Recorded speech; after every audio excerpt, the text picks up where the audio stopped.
Annyeonghaseyo. Welcome to the latest in my Korean movie reviews.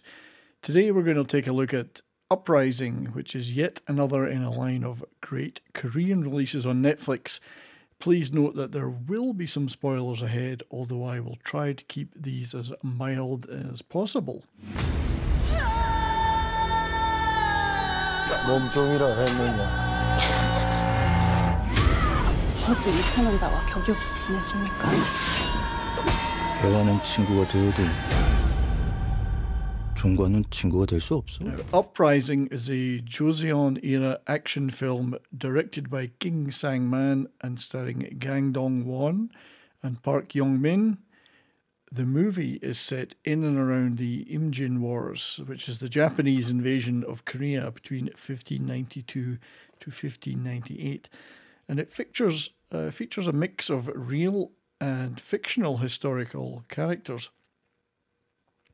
Interestingly, the movie is written and produced by famed filmmaker Park Chan-wook of Joint Security Area, Oldboy and The Handmaiden fame. Whilst there are some obvious Joseon-era social criticisms in Uprising, it's fair to say that this isn't nearly as art house leaning as some of those movies and is very much a sword-wielding heroic action movie. 괜찮으시겠다. 약조만 주십시오. 약조하지 않으셨습니까? 그냥 죽여! 죽는 게는 죽스럽게. The central character of Cheon-young is a slave of an elite Korean family who's thrust into the role of a resistance fighter against the Japanese. And really, there's no way you can't get behind his righteous character and cheer him on. He's played by Gang Dong-won, who, for me, finally comes of age as a mature action lead in this movie. He's determined, sympathetic, and kicks ass. And while I've always liked him before, I really loved him in this role. And if you're a big fan of Joseon-era dramas like me, this has all the elements you could want. Japanese villainy, self-serving Korean nobles abusing their position, palace intrigue, heroic peasantry, and tons of sword-fighting action, all filmed and edited beautifully, not a frame wasted. 천년만이 내 눈앞에 끌고 와라.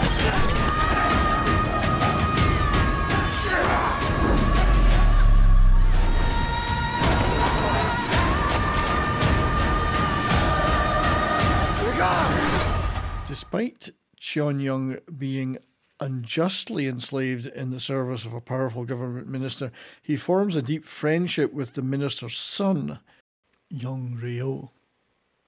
But the betrayal of Cheon-young by the minister over his slave status and chaotic events surrounding the Japanese invasion drive the two of them apart, and they find themselves in deadly opposition, with Yeon-min becoming the guard of the venal and weak King Seonjo, while Cheon-young becomes a leader in a kind of a ragtag army of dissidents and slaves who are fighting a guerrilla campaign against the overwhelming Japanese forces without much help from the king and the elites who were too busy fleeing.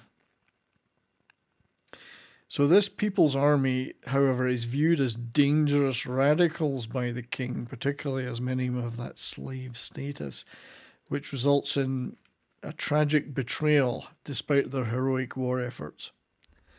Jong-ryeo is played excellently by Park Jeong-min. This is a radically different role than his wonderful portrayal of Yu Yi in one of my favourite movies, which I'm sure you've heard me talk about before, Deliver Us from Evil. And he was so different that I didn't recognise him at first, but this really shows that the range the actor has, able to play two very different parts like that. There is the usual excellent supporting cast, of course, including Kim Shin-rock, Jin Sun-kyu, Young Sung-il and the prolific Johan Chol, who we just finished, my wife and I, watching in 2015's very melodramatic TV drama My Beautiful Bride, where again he played a very different character. But special mention has to go to the actor playing the slippery and shallow King Seonjo, Seung-won. You may recall him for his memorable and slightly bonkers role, possibly very bonkers role, of Brian in the Believer movies, also on Netflix. And he also here shows his range in what is a very different role. Excellent piece of against type casting by putting him in the role of the king.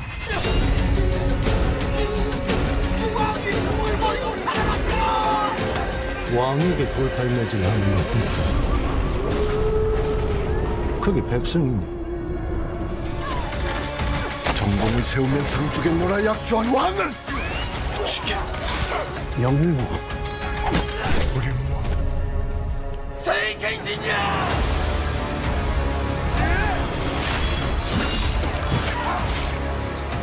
거슬렸다고 내가 황당스럽다.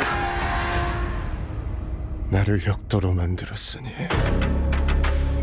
손놈대로 그리 되어주마. All in all, I thoroughly enjoyed this exciting action movie, so grab some popcorn and sit down on a Friday night for some fun and you will not regret it.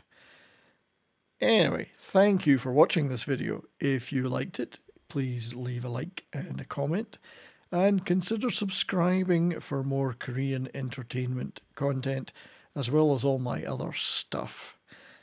So, till next time, stay well, and Yonggi Gaseo.